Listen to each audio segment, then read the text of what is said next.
안녕하십니까.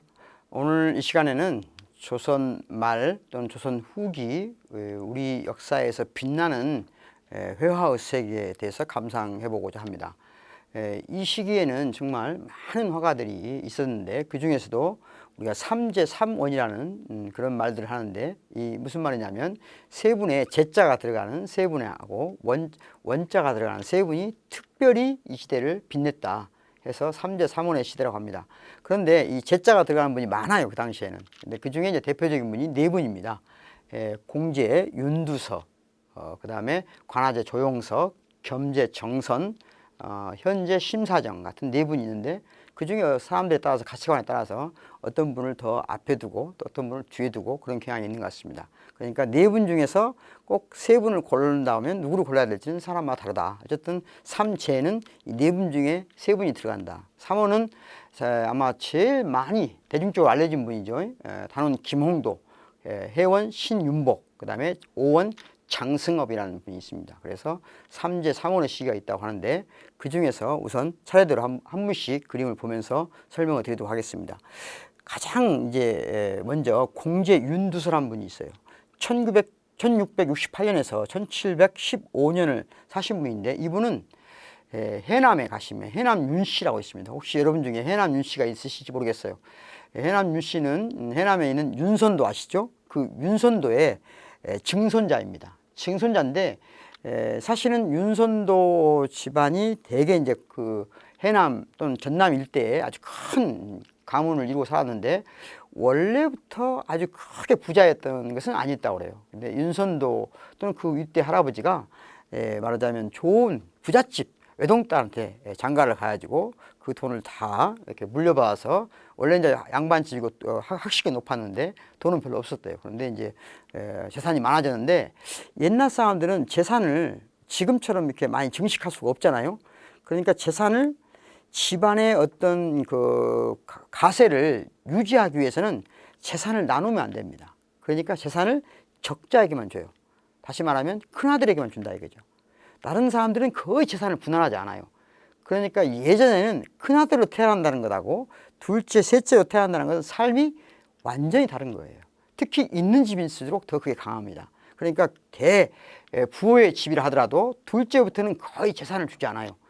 그러니까 이 결혼을 하고 집을 나가게 되면 추운 시절이 시작되는 거예요. 어쨌든 적자가 굉장히 중요합니다. 그러니까 이 윤선도라고 하는 아주 큰 인물이 집안도 전부 적자에게만 재산을, 말하자면 큰아들에게만 재산을 하면서 그 재산을 계속 불려온 거예요. 그래서 호남에, 특히 해남을 중심으로 한 해남의 어떤 큰 부호이기도 하고, 또 동시에 큰 학식을 갖춘 집안이기도 했습니다. 그 윤선도의 증손자인 공제 윤두서는 사실은 적자가 아니었어요. 그러니까 오늘 우리식으로 말하면 삼촌, 옛날식으로 말하면 큰아버지가 아들이 없었던 거예요. 그러니까 아들이 없으니까 이 윤두서를 말하자면 양자로 들여서 그 대를 이은 거예요. 여러분 생각해 보세요. 만약에 내가 살던 집에서 나가서 큰아버지 집에 가 살아야 돼요. 큰아버지 집에 산다고 하면 뭔가 좀 서러움이 있겠어요, 없겠어요? 엄마, 아버지한테 사는 거하고 큰아버지 또는 큰엄마 또는 삼촌 집에 가 사는 거하고 뭔가 눈치를 많이 봐야 되겠잖아요. 눈치를 보면 좀 뭔가 서러움이 있겠죠. 서러움이 있으면 서러움 받는 사람들에 대한 애정이 생기지 않을까요? 물론 이제 잘못된 경우는 서러움 받은 경험이 강한 사람은 서러움 받은 사람을 더 배척하는 경우도 있어요. 어쨌든 제가 이 얘기를 왜 하냐면, 이 윤두서의 예술 세계를 이해하려면 이 윤두서가 어린 시절 그런 방식으로 삼촌 집에 또는 큰아버지 집에 살았기 때문에 받았을 상처, 또 그것 때문에 갖는 상처받은 자들에 대한 어떤 애정이 이 윤두서한테 있다는 거죠. 우선 그 다양한 작품들이 있지만 윤두선 한 분은 나중에 좀 뒤에 보여주겠지만 이 말그림의 대가라고 알려져 있습니다. 말그림만큼은 조선 누구도 따라갈 수 없다 할 정도로 말을 하루 종일 말을 관찰하고 그림을 그렸다고 그래요. 그런데 사실은 그 시절에는 공제 윤두서란 분이 말하자면 말그림으로 유명하지만, 오늘날의 입장에서 보면 말그림보다는 바로 이 자화상입니다. 이 자화상은 제가 아마 초반부에 잠깐 윤두서의 자화상이 위대한 작품이 있다고 말한 적이 있을 거예요. 바로 이 작품입니다. 이 작품은 조선, 아니 한민족, 아니 세계 예술사에 빛나는 작품입니다. 이런 자화상을 이 당시에 그렸다는 것은 정말 놀라운 일이에요. 물론 옛날에는 이 시대에 초상화가 있었는데, 초상화라고 하는 것은 전신을 다 그리는 겁니다. 전신을 다 그리는 것이고, 이 중요한 게 있어요. 대개 초상화를, 옛날 초상화를 잘 보시면 알겠지만, 초상화를 안에 그려지는 사람은 신분이 다 높은 분이에요. 반면에 그림을 그리는 분은 대체적으로는 그분보다 신분이 낮은 경우가 대부분이에요. 잘 생각해 보세요. 높은 분을 그림으로 옮긴다. 내가 그림에도 옮긴다. 그러면 뭔가 여기에 주눅이 들어가 있는 거예요. 그러니까 그 그려지고 있는 사람의 정신세계를 정면으로 마주하지 못한다는 거죠. 그것 때문에 갖는 한계가 분명히 있어요. 그림 속에. 그런데 여러분 잘 생각해 봐요. 나의 진실한 나의 모습을 대면하는 게 쉽습니까? 어렵습니까? 어렵다고 그랬죠? 그래서 자화상이 굉장히 어려운 거예요. 자화상을 그린다는 것이. 서양에서는, 서양 화가들은 자화상을 그릴 수 있는 능력이 없는 사람은 화가의 반열에 오르지 못합니다. 그만큼 자화상이 중요하다는 거예요. 그런데 우리 미술사에서는 그렇게 중요한 문제가 되지 않았거든요. 그럼에도 불구하고 1668년에 이 시대를 살았던 공주의 윤두서가 이 그림을 그렸다는 것. 글쎄요, 이 그림이 왜 그렇게 위대하냐, 이걸 설명하려면 저는 물론 이 그림의 전문가는 아닙니다. 그런데 저 같은 사람이 설명하는데도 몇 시간은 필요해요. 몇 시간 필요한데, 그것은 왜냐하면 이 조형에서부터 시작해야 되거든요. 조형에서부터 이 깊이 이런 것들을 표현하는 건데, 그런데 우리나라에서는 주로 많은 사람들이 그런 말 해요. 왜 이렇게 얼굴만 그렸을까? 이 몸은 어디로 갔을까? 또 귀는 어디 갔나? 그런 것들 때문에 뭔가 좀 흉측하다. 그래서 좀 더 유명한 거 아니냐. 뭔가 이런 얘기 하는데, 사실은 이제 그건 중요한 문제가 아닙니다. 오늘날 전문가들의 어떤 전언에 따르면 사실은 이 귀나 이런 형체가 있었다고 그래요. 있었는데 이 다른 소재를 사용하면서 이게 완성되지 않은 형태였고, 그것이 지워지게 되는 그런 것이다. 그것이 이제 일반적인 형태인데요. 중요한 것은 왜 이 작품이 굉장히 중요한지를 딱 한 가지만 말씀드릴게요. 예를 들면 이 회화는 평면이잖아요. 평면이라고 하는 것은 공간이 없다는 얘기잖아요. 그런데 공간이 없기 때문에 뭔가 평면적이고 표면적이라고 할 수 있거든요. 그러니까 예술가한테 중요한 것은 뭐겠어요? 특히 화가한테 중요한 것은 이 평면만 보여지니까, 표면만 보여지는데, 사람들이 이 그림을 볼 때는 그 평면 속에 헤아릴 수 없는 깊이를 표현해야 되는 거예요.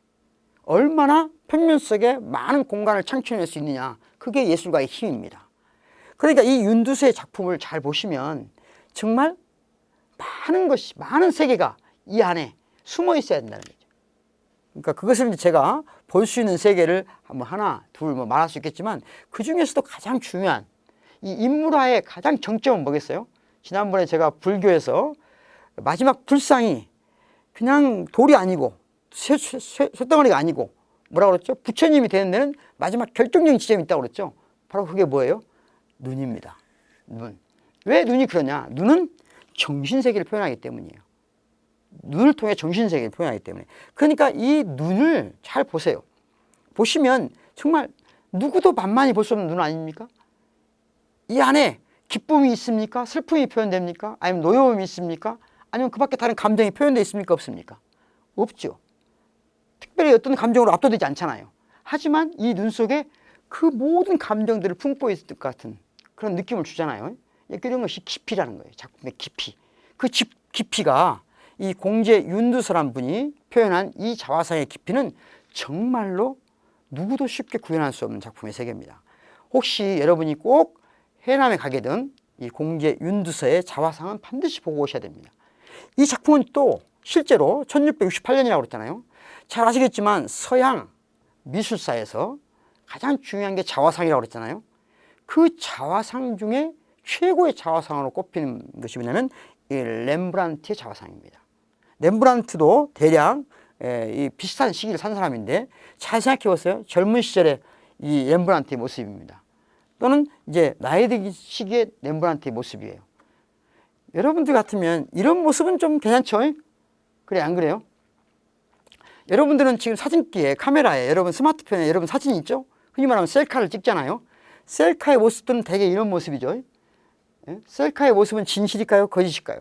예, 어쨌든 그런 말이 있어요. 요즘 학생들의 셀카를, 특히 여학생들의 셀카를 보고는 주인을 찾을 수 없다. 이런 말이 있어요. 그러니까 조작이 많이 가미된 거죠. 예, 그러니까 우리가 원하는 나인 거죠. 실제 나가 아니고. 이런 이제 이런 작품 내에도 엄청난 조형적인 기술이 있지만 우선은 좀 쉬운 말로 해볼게요. 여러분 같으면 이런 모습을 자기 스스로 그릴 수 있겠습니까? 이런 자기의 모습을 대면할 수 있겠어요? 그러니까 이것은 잘 보세요. 보시면 뭔가 인자한 할아버지입니까?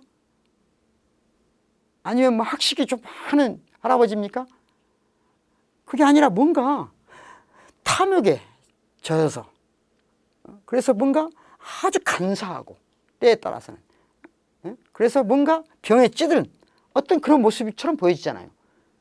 어느 순간 여러분도 나도 이런 날이 오겠죠? 물론 여러분들이 뭐 나보다 늦게 오겠죠? 뭐 그렇게 생각할 수 있지만 사실은 150년만 지나면 이 땅에 여러분이나 나나 다 이 땅에 없습니다. 중요한 그거예요. 어쨌든 여러분이 언젠가 이런 모습을 정면으로 대면할 수 있겠냐는 거죠. 그런데 단순히 화가가 그냥 이 그림 자체도 이 기법에서도 대단히 할 얘기가 많지만, 저는 이제 철학과 교수니까 기법 얘기는 제가 함부로 하면 안 되겠잖아요. 아무래도 전문가들이 있으니까. 어쨌든 이 세계, 품고 있는 세계가 만만한 세계가 아닙니다. 그런데 이 렘브란트가 서양 미술사에서 가장 위대한 자화상이라고 하는데, 바로 이 자화상을 그린 이 시기에 이 나라에도 아까 공지의 윤두서라는 위대한 화가가 있었다. 이건 정말 자랑거리입니다. 아직 공지의 윤두서는 언젠가 세계 미술사에 나올 만한 작품이다. 저는 이렇게 봅니다. 물론 학자에 따라 다르게 볼 수 있겠지만, 또 자화상 하면 유명한 분이 있죠. 누구예요? 고흐죠. 고흐라는 분이, 보시면 이분도 이제 정말 어떤 모습이에요? 뭔가 처절하죠. 이분이야말로 조금은 아픈 분이었어요. 아팠기 때문에 세상의 아픔을 그릴 수 있었던 거예요. 그래서 이 고흐라는 사람은 정말 가난한 자들에 대한 사랑이 있었고 애정이 있었고, 그래서 그런 시기가 있었잖아요. 그리고 나중에는 정신적으로 굉장히 어려움을 많이 겪었고, 저도 직접 이 고흐의 그림을 본 적이 있었는데, 글쎄요, 아무튼 제가 이분이 세계에서 정말 명망 있는 분이지만 이분 작품을 봤을 때보다 공지의 윤두서의 자화상을 봤을 때가 훨씬 충격적이었어요. 물론 제가 같은 이 한국 사람이기 때문에 그럴 수도 있는데, 하여튼 이 작품도 대단한 작품이죠. 어쨌든 여기 작품은 또 아무래도 20세기의 가장 위대한 화가, 그러면 누구도 쉽게 다른 말 할 수 없는 화가죠. 누굴까요? 피카소입니다. 피카소의 젊은 시절 작품입니다. 이것도 굉장히 가치 있는 작품으로 다 자화상들입니다. 어쨌든 제가 이 그림을 다 자세히 설명드릴 수는 없고, 아까 공지의 윤두서의 자화상이 서양 미술사의 자화상들하고 비견했어도 결코 뒤지지 않는다. 아니, 더 앞서 있는 부분이 많다. 윤두서의 작품을 조금 더 보겠습니다. 아까 말했죠? 윤두서는 말을 정말 잘 그린 화가였다고 그래요. 지금 보시면 정말 이건 뭐 거의 정말 이보다 더 아름다울 수는 없잖아요. 그죠? 그런 어떤 형태의 백마를 그린 것 같습니다. 이 그림은 정말 가치가 또 남다릅니다. 잘 생각해 보세요. 양반입니다. 그러니까 이 조선 말을 잘 생각해 봐야 되는데, 우리 조선시대의 가장 큰 후반기에 큰 왕으로 영조, 정조를 들죠. 그죠? 영조, 정조. 그 중에서도 정조라는 분 대단히 개혁적인 왕이었고, 아마 정조라고 하는 왕이 그 계획을 완수할 수 있었다면 우리의 역사는 정말 많이 달라졌을 겁니다. 그런데 어쨌든 그분의 삶이 어떤 방식으로 좌절됐는지는 지금 잘 몰라요. 노무현 대통령이 죽었잖아요. 자살했잖아요. 이게 자살이냐 아니면 사회적 타살이냐 생각해 볼 만한 일이잖아요. 그런 것처럼 정조란 분도 사실은 대개혁가였습니다. 그러나 결국은 오래 살지 못하고 죽었는데, 그 시절 또는 그 전 시절의 지금 예술들이거든요. 그러니까 훌륭한 정치적 지도자가 있는 곳에는 항상 예술이 최고 단계로 간다는 거죠. 그러니까 예술도 하나의 그 사회가 얼만큼 좋은 사회로 가고 있냐, 아름다운 사회로 가고 있냐의 아주 중요한 지표예요. 어쨌든 그 시절에, 즉 명나라가 멸망합니다. 명나라가 멸망하고 중국은 청나라가 들어서요. 근데 명나라 시절에 조선은 명나라 섬기면서 살았어요. 즉 조선의 왕은 명나라의 황제가 책봉해 주는 겁니다. 그런데 중화사상이라는 거죠. 중화사상. 근데 중국이 어느 날 망해버렸네, 명나라가. 그리고 청나라가 들어왔네요. 그러니까 조선의 학자들이 대방황을 하죠. 명나라는 그래도 예전에 보면 박식이 있는 나라고, 우리가 그동안 500년 동안 우리가 배워온 나라인데 저 오랑캐라고 무시했던 놈들이 와서 중국을 중원을 장악하고 있으니 우리가 어떻게 해야 될까? 그래서 우리 이제 명나라는 사라졌지만 그렇다고 청나라는 못 쓸 수는 없어. 그러니까 우리가 중화를 하자. 대신 우리가 조그마한 나라니까 소중화하자. 그래서 소중화 사상이 생깁니다. 그 소중화 사상의 핵심이 뭐냐면, 주로 소중화의 핵심이 뭐냐면 사서삼경, 즉 성리학의 근본이죠. 주희의 성리학을 근본으로 삼아서 사서삼경을 통해서 말하자면 유학의 대를 잇자.